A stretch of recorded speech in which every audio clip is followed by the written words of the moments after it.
Hi! Welcome to another episode of Panagtungtungan Ta, Conversations That Connect, the JCI 100 Islands podcast, a space where voices meet, stories connect, and conversations spark change. I am Edlin May C. Sarmiento, the 2026 Local Skills Development Director of JCI 100 Islands. For today's episode, we are honored to be joined by an inspiring young leader recognized as a top one most outstanding young leader of Pangasinan during the Dayoyak Kalingwaran, the first ever regional culmination of JCI Pangasinan Region for Youth Leadership Excellence Award. Today, she will share her journey as a student leader, the challenges she faced, and the lessons she learned along the way. But before that, of course, let us thank our partner for today's podcast, none other than Street Cafe Alaminos. Thank you so much. Okay. Now, ladies and gentlemen, let's all welcome our guest for this podcast, none other than Miss G. Ayan. Hi, G. Kamusta? Okay lang naman Okay po. lang. Nakahinga-hinga na dahil tapos na, naka-graduate na and everything. So, ayan. So, before we dig deeper with our questions na pinipare namin sa'yo for today, let us know you more muna by means of you introducing yourself and giving us a bit background about your leadership journey. Hello po, ako po si Gian May M. Katindig from Alaminos City National High School. And my leadership journey po, or student leader journey po is chaotic po. Very, very chaotic po. And it was never meant to be perfect. Dahil marami pong challenges, marami pong setbacks, and growth po along the way. And a bit of a trivia po is when I was in elementary po, very rebel po akong child na lagi po sa guidance office, lagi pong may kaaway. But then, there's one person po, our principal po back then, ignite the change po na ipasok po ako sa mga clubs and organizations with the support of my teachers din po back then. Mhm. So, kailangan na talaga ng isang tao na maniniwala sa'yo, di ba? So, my next question is that at a very young age, you started leading already. You already encounter a lot of problems and difficulties along the way. Could you please share with us some of the challenges that you encounter in your leadership journey and how did you overcome those challenges? The challenges po that I encounter and overcome po is yung mga backlash po ng mga students and of course the doubts of the people that surrounds you po. Siyempre, running for a position po in our school is ida-doubt po nila yung skills mo po, abilities mo to lead and to join that kind of organization po or activities if kakayanin mo po bang i-handle yung bigat ng isang posisyon. And syempre po hindi din naman po maiiwasan yung backlash po ng mga students na may masasabi at masasabi po sila sa likod mo and of course cyberbullying din po. But I've overcome it naman po kasi I am surrounded by people that supports me po along my journey. Yes. Hindi talaga mawawala yung mga ganyan, yung negative comments or feedback along the way, but then napatunayan mo, di ba? Sa mga achievements na meron ka, you really deserve the position that you actually have right now. So my next question is that, can you please also share with us, ano yung mga programs or initiative mo during your term na talagang nagkaroon ng great impact within your community or within your school? Actually for me po is the first one po ay yung nag-initiate po ako na magkaroon po ng SDRM, Student-Led Council po sa school po namin. Kasi po nakita ko po kung gaano po hindi po sinerseryoso ng mga students ang earthquake drills po and other disasters po. So, by that po, our first earthquake drill po that time na ako po yung nakaupo bilang president po, very successful po siya and wala din pong masabi yung mga heads po dahil po naging maayos po yung flow po ng, earthquake drill po na ginanap po. And of course, isa po is that yung initiative ko rin po na baguhin po yung tingin po ng student body sa SSLG po. Dahil sa school po namin, SSLG is a clout na po. And may mga nasasabi na po yung ibang students na tumakbo lang naman yung mga officers because clout chasing, ganito po, for name, title, possessions, yun lang po. But then, sabi ko po sa mga officers ko, kailangan po nating baguhin yun para pagkatiwalaan tayo ng student body and we change naman po yung pananaw po nila. Which is also actually true, di ba? Today's time, sometimes other people uses their position for clout talaga. Pero yun nga, pinatunayan ninyo by means of the projects, initiatives, and even programs na ginawa ninyo in your school. Which is, we really commend you for that. In relationship to that, recently lang na-awardan ka as a top 1 most outstanding young leader of Pangasinan given by JCI.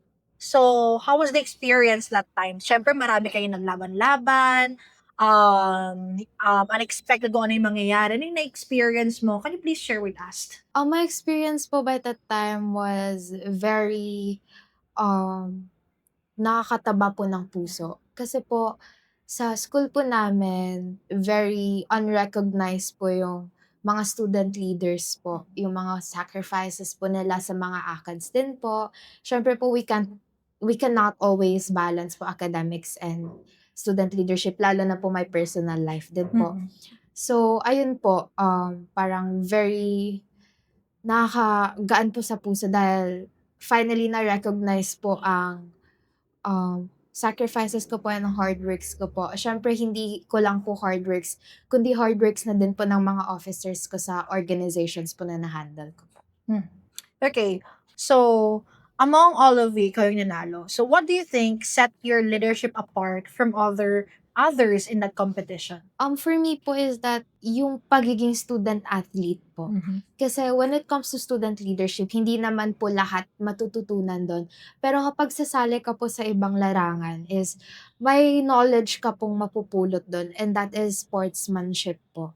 Na kahit na matalo ka man sa position na desired mo, you still respect that decision of your competitors po. And at the same time, happy ka pa rin po sa result and sinusupport mo pa din po sila because God is redirecting you into another way, which is a bigger opportunity pa po sa'yo. Yun po.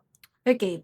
Na-mention mo siya kanina na as a person, as a leader, hindi lang naman yung leadership position yun ang hinahawakan mo.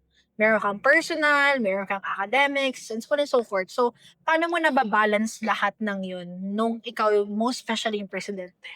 Actually po, not to sugarcoat po Mhm. na mahirap po siyang i-balance po talaga. Lalo na po kung madami pong expectations yung mga teachers po sa'yo na dapat mag-excel ka in leadership and in ACADS. Pero at the same time po, na-overcome ko po siya by having the trust po sa capabilities ko. Kasi if i-doubt mo po yung sarili mo, mas mahihirapan ka po. And knowing na marami pong nakasuporta po sa'yo behind your back na willing po silang mag-remind na, "Press, may gagawin kang ganito, G, yung activities mo," and so on and so forth po. And then po, siyempre po, time management din po talaga. Kasi kapag kalat-kalat po yung activities na or wala ka pong sinusundan na time, talagang maghahabol ka po ng mga activities. So, you really manage everything during your time. So, next question is, wag naman tayong super deep with our conversation. Sino ba si G outside the school na hindi siya yung nag-lead sa kanilang school or the organization? Actually po, nanay po ako ng friend group po namin. Every friend group po na papasukan ko po is ako po yung tumatayong mother figure po. And then po, sobrang dami ko pong anak sa City High. Parang simula po grade 7 to grade 11, meron pong circle of friends doon na tinuturing po akong nanay po. And gina-guide ko rin po sila every time po na nagtatanong po sila ng mga kailangan gawin, advices po, or other needs po nila. And willing to help naman din po ako. And sa bahay naman po, very tahimik po ako. Pero if outside naman po sa house, very jolly po ako person. Okay, so iba-ibang personality, Yes depending po. kung sino man yung kaharap mo. So with that experience of yours, how you manage your time, your leadership journey, your background when it comes to sports and everything, what advice would you give to students who are hesitant to take a leadership position or roles? My advice po for them is that if natatakot po silang tahakin yun, ituloy po nila. Kasi that fear po is something na dun po nagsa-start na lumalabas na po sila sa comfort zone po nila, and they should believe in their selves po. Kasi po, once na nagtiwala po sila sa sarili nila, ma-o-overcome po nila lahat po ng challenges po talaga. And siyempre sa mga, gusto pong tumahak ng student leadership, hindi po siya madali. Pero along the way, madaming growth na or madaming lessons na madadaanan mo, and madami din pong mga kaibigan na mabubuo na andiyan sa likod mo para sumuporta. Yun po. Yes, if they really want to know themselves better, they need to explore and go out of their comfort zone, di ba? So, which is very maganda in your journey. And how about for your college journey? What is your vision about that? Ano yung nakita mo tatahakin mo for your college journey? For example, are you still pursuing leadership? Are you going to focus more about your ACADS? Anong mangyayari? I think for me po, on my first year po, magle-lay low po muna ako for leadership. Kasi po, knowing na isang bagong world na naman po, bagong journey po, and bagong rules po talaga for college, since adulting na po talaga and real life na po. Unlike sa senior high na pwede kang pa-chill-chill lang po. So, magle-lay low po muna ako. But siguro po by second year, itutuloy ko po ang leadership. Okay, you will not close doors, diba, for Yes po. leadership. Of course, andyan na yung burning passion within yourself na naumpisa mo na eh. So, wag mo siyang tatalikuran or isasara. Okay. Adjustment lang. So, let's move on with our fast talk for today, G. So, magabanggit lang ako ng dalawang words or scenario, and then pipili ka lang between those words or scenario without explanation. Okay? So, yun lang. Madali lang. Okay to. po. Okay, ito ay hindi siya ganun kaseryoso. It is about you being personal na lang siya. Hindi na siya about your leadership or more professional. So, let's start. Ready na? Yes po. Okay. Una, are you a morning person or a night owl? Mid po. Mid. Okay. Text or calling? Calling po. Coffee or milk tea? Coffee po. No explanation. Recognition or impact? Impact. Introvert mode or extrovert mode? Both po. Study early or cram late at night? Both din po. Okay, next. Beach day or mountain getaway? Beach day po. Taking risk or playing it safe? Taking risk. Group study or solo study? Solo study po. Sneakers or slippers? Sneakers. Music loud or quiet background? Music loud. Planner life or bahala na life? Bahala na lang. Chat with friends or sleep early? Chat with friends. Chill weekend or productive weekend? Productive weekend. Photos or videos? Both po. Both. Last lang, additional natin. Question for today is, what message would you like to share to young people who aspire to create change in their community? My message po for them is, we are the voice po of this country, and kailangan po talaga nating bumoses para po sa ikabubuti ng lahat. And if we know na tama naman po tayo, we have to voice it out, to call them kung ano po yung mga mali nila.